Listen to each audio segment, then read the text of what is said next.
Sabi ni Kim Chu, hanggat maaari daw ay hindi niya dinadala ang mga personal niyang issue o problema kapag nasa trabaho siya. Iyan ang inamin ng dalaga nang maging guest sa pilot episode ng Visayan talk show ni Melay Cantiveros na One on One kung saan napag-usapan nila kung paano ba sila mag-handle ng heartbreaks. Hindi, kasi hindi naman ako lalabas na sad na umiiyak ka, na Kwan ka. Meron kasing nagsabi sa akin, na huwag kong dalhin yung personal kong problema sa harap ng maraming tao. Kasi, hindi naman ako ma-explain ng sarili ko kung anong nangyayari sa akin, ang i-explain ko sa iyo. Uy, etong nangyari sa akin, paliwanag ni Kim.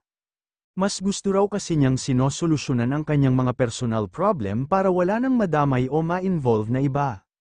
Ang daming tao sa buong Pilipinas na nanonood ng TV sa iyo. Kahit saan kanila pinapanood, hindi ko ma-explain ang sarili ko. So sarilinin ko na lang yung pinagdadaanan ko na hirap, ako na lang, kunwari sa showtime, 3 oras lang yan, 3 oras lang natawanan, may 24th hour sa isang araw so pwede na akong bumalik sa sarili ko, ganyan? Hindi ko dadalhin ang problema sa trabaho, sabi pa ni Kim. Pero sabi ni Kimi kay Melay, naniniwala siya na okay lang din naman na ipakita o iparamdam sa mga taong nagmamahal at nagmamalasakit sa iyo ang tunay na nararamdaman.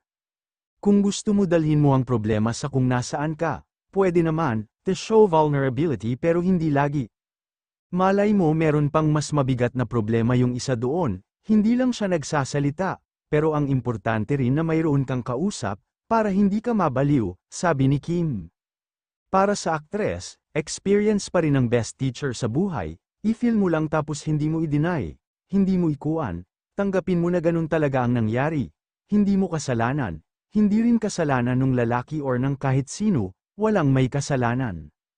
Nangyari lang talaga siya, kasi hindi ka pa pinapanganak yun na ang sinulat ng Diyos, so, God's will ang lahat ng nangyayari sa'yo, okay lang tanggapin, magpasalamat ka sa pain, sa happiness and all pero wala kang galit sa kahit sino, paliwanag pa ni Kim, hanggang dito na lang, kung bago ka pa lang sa aking channel at di ka pa nakasubscribe, please subscribe at pakihit mo na din ang notification bell para lagi kang updated pag may bago tayong upload. Salamat!